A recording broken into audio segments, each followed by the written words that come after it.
दुनिया की सबसे शानदार कहानियों में से एक पता है किसकी है?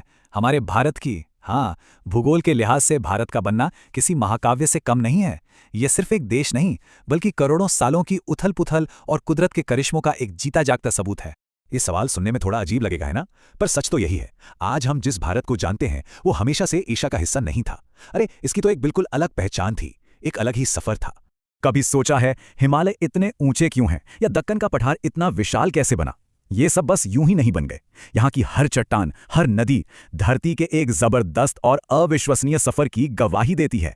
जरा इस दूरी की कल्पना कीजिए, 9000 किलोमीटर। ये वो दूरी है जो भारतीय जमीन के टुकड़े ने एक प्राचीन महासागर को पार करते हुए बिल्कुल अकेले तय की थी। सोचिए, एक ऐसी जर्नी जिसकी मिसाल पूरी जियोलॉजिकल हिस्ट्री में कहीं और नहीं मिलती। चलिए इस कहानी को बिल्कुल शुरू से समझते हैं। आज से करीब 55 करोड़ साल पहले चलते हैं। तब दुनिया का नक्शा आज जैसा बिल्कुल नहीं था। 7 महाद्वीप नहीं थे, बल्कि सिर्फ 2 सुपर कॉन्टिनेंट थे। एक था लॉरेशिया और दूसरा गोंडवाना। और हमारा भारत वो इसी दक्षिणी सुपर कॉन्टिनेंट गोंडवाना का एक अहम हिस्सा था। लेकिन फिर लगभग 18 करोड़ साल पहले कुछ ऐसा हुआ जिससे यह विशाल भूभाग टूटना शुरू हो गया। तो ये गोंडवाना था क्या? आप इसे एक बहुत बहुत बड़ा जमीन का टुकड़ा समझ सकते हैं, जिसने आज के दक्षिण अमेरिका, अफ्रीका, अंटार्कटिका, ऑस्ट्रेलिया और हाँ, भारत को भी एक साथ जोड़ रखा था। करोड़ों साल तक जानवर और पेड़ पौधे इसी एक जमीन पर पनप रहे थे। और पता है सबसे मजेदार बात क्या है? इस प्राचीन सुपर कॉन्टिनेंट का नाम भारत की ही जमीन से आया है। इसका नाम मध्य भारत में रहने वाली गोंड जनजाति के नाम पर रखा गया, क्योंकि वैज्ञानिकों को सबसे पहले इसी इलाके में इस विशाल महाद्वीप के होने के सबूत मिले थे। तो सवाल यह है कि इतना बड़ा भूभाग आखिर टूटा क्यों? इसका जवाब धरती के अंदर उबल रही शक्तियों में छुपा है। हुआ ये कि जमीन के नीचे से गर्म मैग्मा का दबाव इतना बढ़ गया कि उसने गोंडवाना की मोटी परत में दरारें डाल दी, और यह विशाल महाद्वीप धीरे धीरे टुकड़ों में बिखरने लगा। और गोंडवाना के टूटने के साथ ही शुरू हुई भारत की अकेली ऐतिहासिक यात्रा। ये कोई छोटा मोटा सफर नहीं था, करोड़ों साल लगे। देखिए, करीब 15 करोड़ साल पहले भारत और मेडागास्कर अलग हुए। फिर 8 करोड़ साल पहले इसका रास्ता ऑस्ट्रेलिया से भी जुदा हो गया। और तो और 6.6 करोड़ साल पहले ये एक विशाल ज्वालामुखी के ऊपर से भी गुजरा। और आखिरकार 5 करोड़ साल पहले इसकी 9000 किलोमीटर लंबी यात्रा अपने अंजाम के करीब पहुंच रही थी। जब भारत मेडागास्कर से अलग हो रहा था, तो ये कोई शांत जुदाई नहीं थी।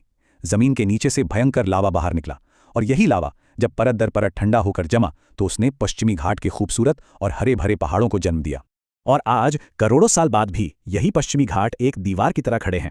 ये अरब सागर से आने वाली नमी भरी मानसूनी हवाओं को रोकते हैं, जिससे दक्षिण भारत में वो जीवन देने वाली मूसलाधार बारिश होती है जो इस पूरे इलाके को हरा भरा रखती है। अपने सफर के दौरान भारतीय प्लेट एक बहुत बड़े ज्वालामुखी के हॉटस्पॉट के ठीक ऊपर से गुजरी। इससे जो लावा निकला उसने दक्कन ट्रैप्स का पठार बना दिया। ये इतना विशाल था कि आज भी महाराष्ट्र, मध्य प्रदेश और गुजरात जैसे कई राज्यों में फैला हुआ है। ये धरती के इतिहास की सबसे बड़ी ज्वालामुखी घटनाओं में से एक थी। उसी दौर में भारत में राजासौरस जैसे खूंखार डायनासोर घूमते थे, लेकिन शायद उनकी किस्मत खराब थी। एक तरफ दक्कन का ये ज्वालामुखी विस्फोट और दूसरी तरफ मैक्सिको में एक विशाल एस्ट्रॉयड की टक्कर, इन 2 बड़ी घटनाओं ने मिलकर डायनासोर के युग का हमेशा के लिए अंत कर दिया। जैसे जैसे भारत एशिया की तरफ बढ़ता गया, उसकी रफ्तार भी तेज होती गई। जानते हैं कितनी? करीब 15 से 25 सेंटीमीटर प्रति वर्ष तक। अब आप सोच रहे होंगे 15-25 सेंटीमीटर, ये कौन सी तेज रफ्तार है? लेकिन रुकिए, जियोलॉजी की दुनिया में किसी महाद्वीप के लिए ये तूफानी रफ्तार मानी जाती है। इसी तेज गति ने भारत को अपनी 9000 किलोमीटर की यात्रा पूरी करने में मदद की। करोड़ों साल की इस अकेली यात्रा के बाद वो पल आया जिसका सबको इंतजार था। लगभग 5 करोड़ साल पहले भारत सीधे एशियाई प्लेट से जा टकराया। और ये कोई छोटी मोटी टक्कर नहीं थी, ये धरती के इतिहास की सबसे बड़ी टक्करों में से एक थी। इसी महाटक्कर ने दुनिया के सबसे ऊंचे पर्वत हिमालय को जन्म दिया। इस टक्कर का नतीजा हिमालय पर्वत श्रृंखला, जो आज 2400 किलोमीटर तक फैली हुई है। ये पर्वत श्रृंखला भारत, नेपाल, चीन और पाकिस्तान समेत कई देशों से होकर गुजरती है। इस महाटक्कर ने एक और कमाल की चीज को जन्म दिया, उत्तर भारत की जीवनदायी नदियों को। हुआ ये कि हिमालय दुनिया के सबसे ऊंचे पर्वत बने।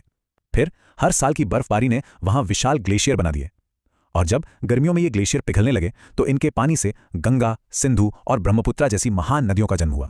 ये नदियां सिर्फ पानी का स्रोत नहीं हैं, ये करोड़ों लोगों के लिए जिंदगी हैं। गंगोत्री से गंगा, यमुनोत्री से यमुना, ये नदियां पीने के पानी से लेकर सिंचाई तक सब कुछ देती हैं। सच कहें तो ये भारत की सभ्यता और संस्कृति की नींव हैं। इसीलिए तो कहते हैं कि हिमालय सिर्फ एक पर्वत नहीं, बल्कि एक जीती जागती आत्मा है, देवभूमि है, जो हमारे पूरे उपमहाद्वीप को जीवन देती है। इसका हर पहलू हमारी जिंदगी से गहराई से जुड़ा हुआ है। तो ये थी कहानी गोंडवाना के एक टूटे हुए हिस्से से लेकर हिमालय और महान नदियों के बनने तक भारत की जनगाथा। पश्चिमी घाट से लेकर दक्कन ट्रैप्स तक यहाँ की हर चट्टान, हर नदी करोड़ों सालों से लिखी जा रही एक शानदार कहानी सुनाती है। भारत का ये सफर हमें एक बात याद दिलाता है कि हमारी धरती स्थिर नहीं है, ये लगातार बदल रही है। और ये सोचना वाकई में बहुत दिलचस्प है कि आने वाले करोड़ों सालों में हमारी पृथ्वी का नक्शा आखिर कैसा दिखेगा।